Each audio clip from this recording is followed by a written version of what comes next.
got going on this week. Just kind of keep everybody caught up. I know some of the student athletes are traveling, and I really appreciate when you let me know, for those as you're traveling and you're gonna miss any one of the classes that I'm teaching or anybody, try to connect with those professors. What I've tried to do this term, last term, is develop videos. Some videos like today are discussions for the day. In this class, we've got 2 students working remotely, which means they're not here at all this term.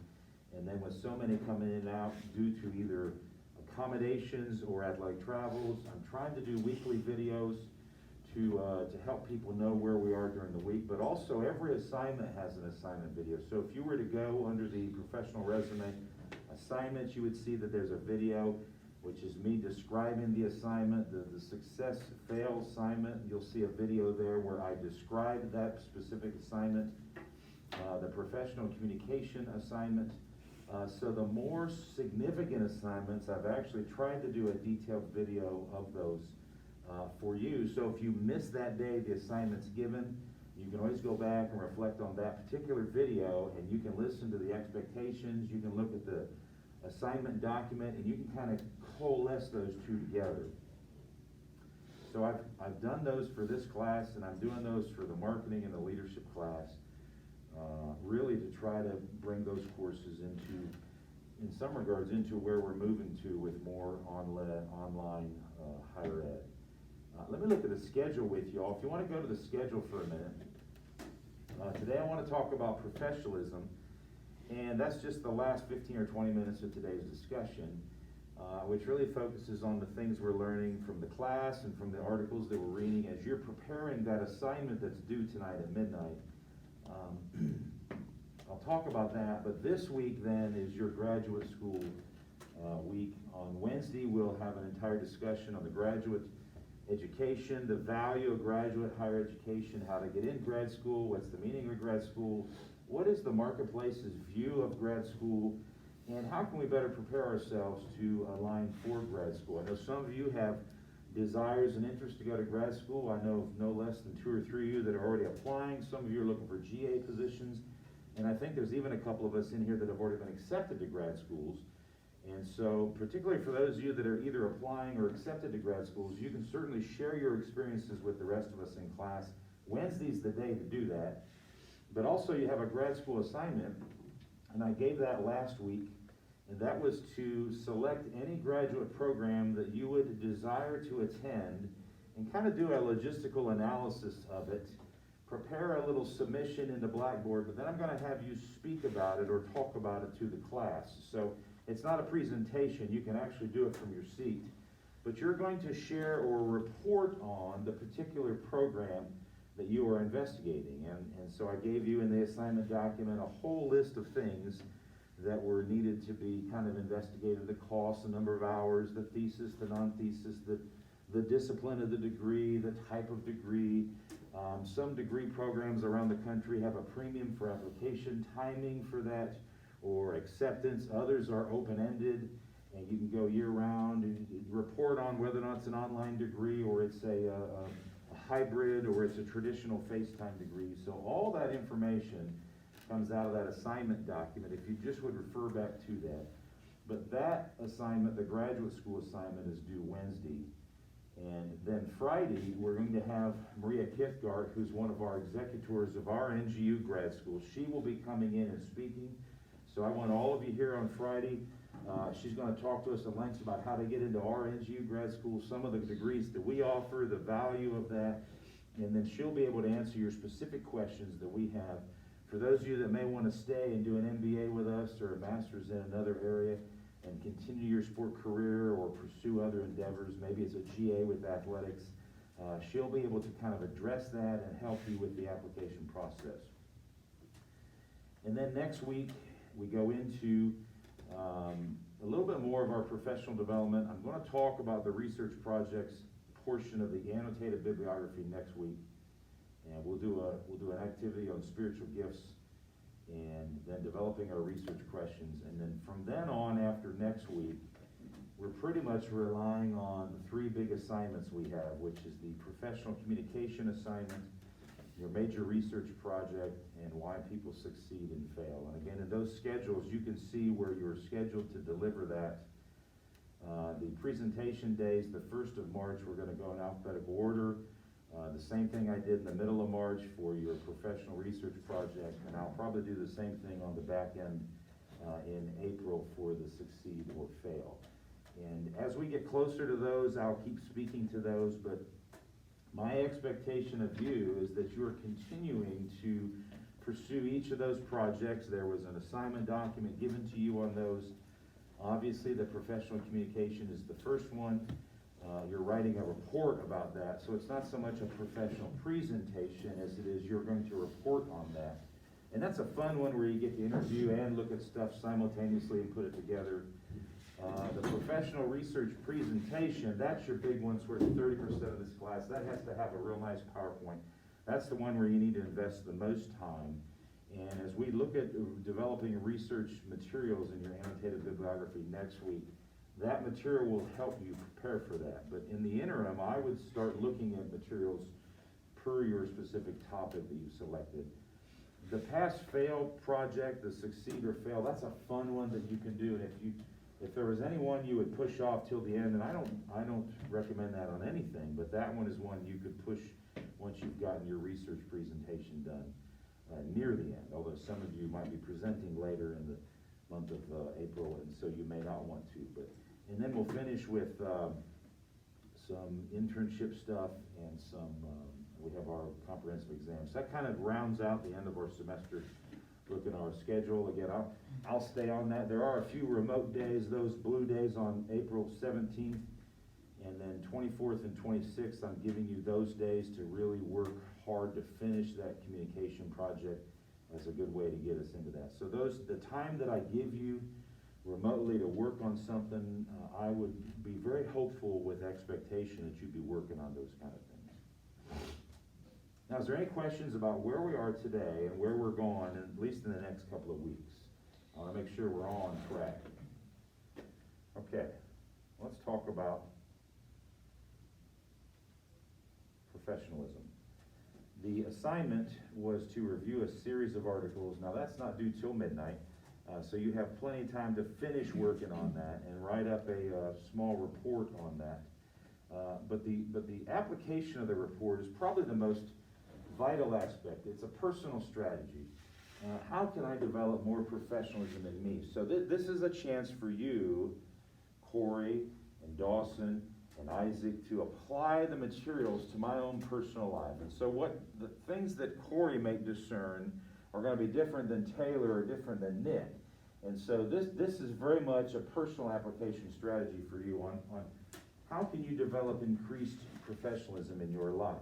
And so as you've read through the articles, you'll find there's a diversity in view of what is considered professionalism. But I think for the most part, they all coalesce around things such as communication or appearance or your interpersonal skills, how you work with the different people in the organization. They would also consider professional your work ethic, your confidence, your knowledge competencies, and your time management. And then they may consider some of that alternatively to be very unprofessional, bad time management, poor work ethic, lacks in appearance, lacks in communication skills, even being a little rebellious or disrespectful toward the hierarchy.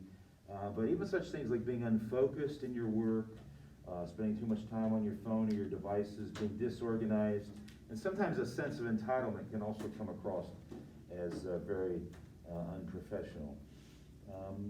One of the articles in particular talked about some things that I thought were really beneficial as they dive down into the statistics and the informational pieces, but accepting personal responsibility for actions and decisions. One author noted that for those of us that do a good job of that, that's considered very professional, and that you'll want to become the kind of person that takes responsibility for your work and your production and how you best approach that.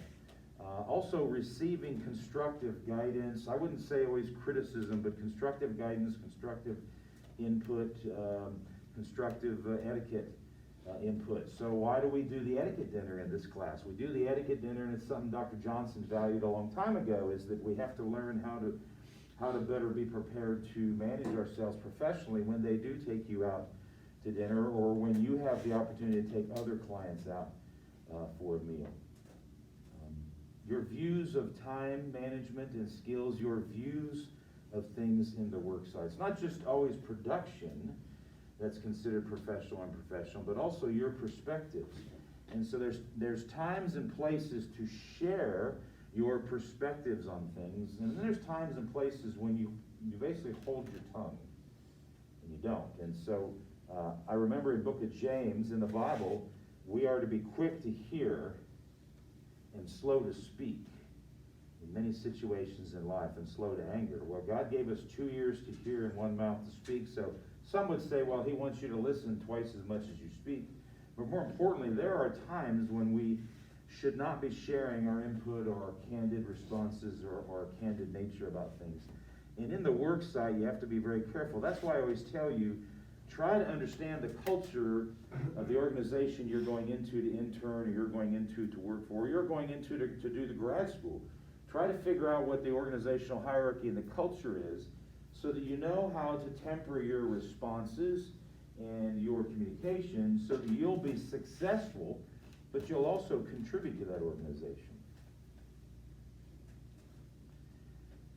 I would assume all of us recognize that disrespect, inconsiderations, being rude toward fellow colleagues, being rude toward the boss, are very poor etiquette in the workplace. Those should be standard that your mom and dads have all taught you. As we study God's Word, we realize that we're supposed to be lovers of people. We prefer one another, as Paul writes. What a great word to use. So we give preference to those, whether or not they're serving us. And sometimes your teammates aren't the best teammates. The colleagues aren't always going to be the most judicious colleagues. They're not always going to be the most helpful, but I'm still going to prefer them. I'm going to serve them. I'm going to love them. I'm not going to be rude and inconsiderate, even though they're sometimes letting me down or letting the team down. And so those are just some ones that really stuck out to me. Obviously, the personal texting, the personal calling, the personal time on your device. Again, when you go into an internship setting, ask them about what is their preference for etiquette with devices and things like that. I know for a fact that one student who's on internship this term was told he could not be on his phone at all during internship. It had to be put away, and they have lockers at this particular organization. And I wouldn't say they threatened this individual, but they really put them on notice that while you're working the floor, you're doing this, and you're working with clients, you're doing this, there need be no disruptions. And so again, that's a great organization that they communicated, here's the level of professional etiquette in regards to devices. And there'll be times for you to go to the bathroom, times for you to take breaks, you want to check your device, that's fine, but while we're working on the floor and doing this, we can't have you distracted. In fact, we don't permit it. And so that's an organization that communicates that real well. And I know we will function well in an environment when you know the expectations, but when you don't, you need to seek to find those out. Now I can continue on, but I want to hear some of your feedback. Let's go around the room, and why don't each one of us just pick something out of our readings that we found that was meaningful or impactful to us, and kind of explain why. Garrett, can we start in the back of the room with you? Tell us one of the professional things that just kind of jumped out at you and why that's so. Really just dressing well and dressing for the occasion. You don't always have to be in a suit and tie, but you need to be presentable and look clean and be hygienic. Yeah. So when you go off an intern, each one of our organizations is going to have a different dress code. And sometimes the dress codes will change. If you're working in a business environment, we've got 2 young men who are working right now as interns for the Greenville Triumph. And when they're in the office setting, there is a professional dress attire. It looks like this. It's very, very professional in the front office. But when they do game day operations and field management and some of the other stuff, they're actually allowed to change into a different dress attire that has a different expectation for the outdoor work or the game day work. So again, you need to find out from your organization what those preferences are, and then you just work to adapt to those. Alex, something else? Probably where it says, do not demand for special attention and treatment. Like, you want to present yourself confidently, but at the same time, you don't want to come across as arrogant. Yeah, well, I don't want to be needy, where I need special considerations. I want to be able to fit into this organization. I want to be able to contribute to your organization, make a difference.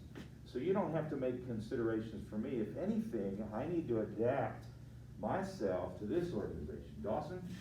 I think everything I found with this presentation, how you present yourself both like on like social media at home and when you're working is super important. Yeah. So the way we approach and present ourselves, our attitude is not just the way you present yourself and the way you speak, but your attitude can actually come across through your social media, through your text messages, even through your emails, right? Isaac? Self-upgrading, so pretty much keeping yourself up to date on, different technology, different knowledge, whatever that may be. Yeah, so in the organization, if they use a lot of technologies or if they have different things that you're interfacing with, they need to know that you're gonna stay updated with that. Particularly if they send out memos and they send out notices and they have internal trainings, they are expecting you to stay current with that. And it would be very unprofessional if you disregard those kind of things. Nick? I'd say attitude, having a positive attitude influences not only like your work, but also the people who are around you, like how they're working with you. Yeah. And Maxwell in our leadership class, there's an entire section dedicated to having just a phenomenal attitude. Leaders and winners have a phenomenal attitude, no matter what's going on around us. We don't let the circumspect of our life or the situations and conditions around us, the circumstances influence our attitude. We bring a great attitude in an organization, and we can be the thermostat that begins to change the temperature based on our attitude. Great. This part about personal responsibility. I'm sure like whatever employer you have, they don't want to constantly be overwatching you and babysitting you. They want someone that's gonna be responsible for themselves. Yeah, and let's kind of make sure we define that. So they're looking for self-starters. So when they give you a series of things to do, they certainly don't want to micromanage you. They want to know that you're going to be able to organize them and set it out and get several things working at the same time and begin to move forward on all those and complete those in a timely manner.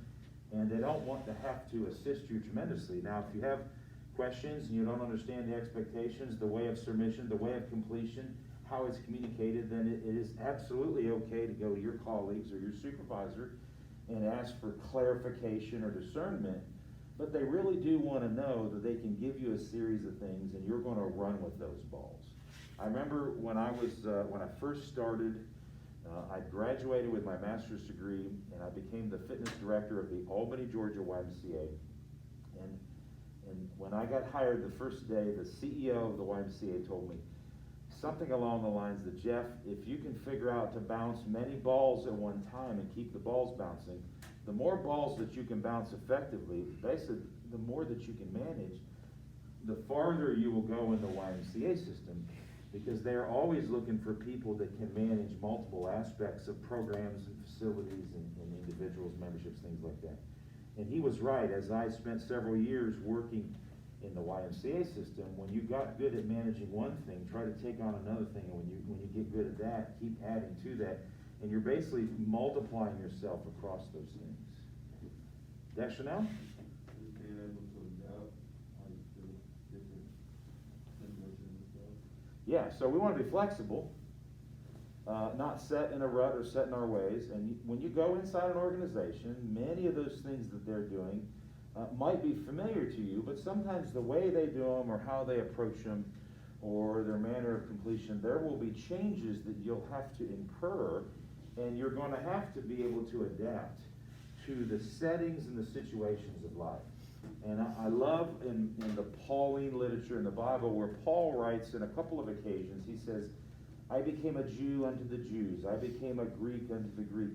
You know, I knew how to interact with the wealthy and the poor. He basically says I can become a chameleon to adapt in order to bridge to them. Now what Paul was saying was that he was able to adjust himself in the different people groups and environments so that he could bridge and reach them.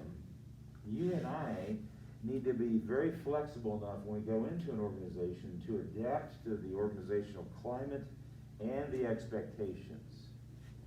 Giannis? I think the ability to focus And to put the phone aside and focus on what we have to do is. Yeah, several of the articles mentioned focus, and so there is this, I think there's a strong desire in the marketplace today to see us focus on the tasks at hand and not get distracted, certainly. Ivana? Taking initiative. Okay, what's that look like? Well, like the same thing you said, being prepared, doing research. Yeah. Also, when you have like meetings, like you being the one to also like bring ideas, be creative, also participating a lot. Yeah, yes, so taking initiative. Sometimes you sit in a meeting and you'll hear some things discussed and it'll click with you. I can do that, or I can bring a solution to that problem, or I can assist them completing that task. And so, go to the boss and say, do you mind if I work on this? I know we need to get this done, or what do you think about this? Or do you, and absolutely, bosses want to hear you say, employers want to know that you're willing to take great initiative, even to the things that aren't necessarily the things that are assigned to you. But if you're willing to pick up some of the other balls and run with them, they love that. G? I think time management and like overall organizational skills. Yeah, now what, time management and professionalism, I know a couple articles kind of discern that a little differently. What does that say to you? So like time management is more about like how you use your main resource that is time and how you like if you get your job done within the deadlines they give you, and I mean I think it ties well with professionalism because Yeah. it means that So, in the marketplace, we are very deadline driven. And so there are significant deadlines in the marketplace that we want you to become very accustomed to. And what you're gonna see is then on a regular basis, deadlines are gonna be important to employers. As the employers see the organization moving forward, as they look down from the 30,000-foot level, they've got a lot of things they're managing. You're working on a small series of areas. When they give you deadlines, you may not always know why the deadline's important or what value it is, because you don't see it from that perspective as an owner or an employer or even the boss above you. But just recognize one of the greatest aspects of professionalism is that I can always come in and cross the finish line before the deadline. And so one way we help you adapt to that is we put deadlines on assignments. And so, I've given you midnight on this night or midnight on that night when things are due, and we want to be able to help you adapt to structured time frames and structured time limits. Corey? What I got from mine was kind of how we were talking about leadership the other day with some ways to be professional is honesty and integrity, and just more about who you are and what you're about rather than just what you say you would do or Yeah, yeah. stuff like Yeah, that. we spent in leadership last week, was chapter 3 in Maxwell's book, and that entire chapter was the integrity chapter. Saying what you do, doing what you say, that kind of thing, but also living, letting God live through you and out of you raises the level of integrity of the individual. And there are many great examples in the Bible. You can see where the Lord had a special relationship with Moses. Noah was found blameless in the eyes of the Lord. That means he had high integrity. Abraham was counted as a righteous man. That means he had great credibility before God. And you can look at the men and the women in the Bible and see where God really honors integrity. He revels in honesty and truthfulness, and that's important to him. Those are important characteristics, and he wants to see that played out in our lives. One last one, Taylor? I would say professionalism, it's not just about how you look and how well you present yourself, but like getting the job done and like getting it done right. Yeah. And just like making sure your words and how you present yourself matches your actions. So remember that as we started talking at the beginning of the semester, I mentioned several times that employers are looking for producers. They're looking for achievers. They want to know that you can do not only the things they have in mind for the job, but they can actually see you growing and doing so much more. So they are looking for people who can get the job done well, do it with excellence, do it with exceptionalism, have an ability to add the creativity or really contribute to the organization. And certainly that does really contribute to that. And I would also tell you that as you think about, how can I become professional? Some of that is, how can I avoid being unprofessional?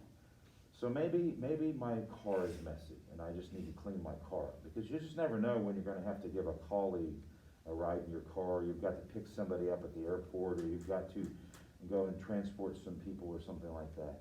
And so having a messy car or a messy life would be examples of how can I remove the unprofessionalism out of my life. Think about some of those things on how you can begin to excommunicate some of those out of your life in order to invite professionalism into your life. But I would also tell you from a faith-based side, pray and ask God to help me grow in my professionalism. Ask God to show you, as you're finishing this project tonight, Lord, what are some areas that you want to see me improve in my professionalism? And so we're asking the divine Lord to begin to interact in this area of my life and say, Lord, help me to step up my professional game, because I am ready to go get a great internship. I'm ready to graduate and get a great job, and I want to move on, and I want your help doing that. If you have difficulty with honesty or reliability, integrity, truthfulness before others, if you're not always the most positive person, if you have a hard time staying focused and you're easily distracted, ask God to assist you and mature you in those areas. I know He wants to help you.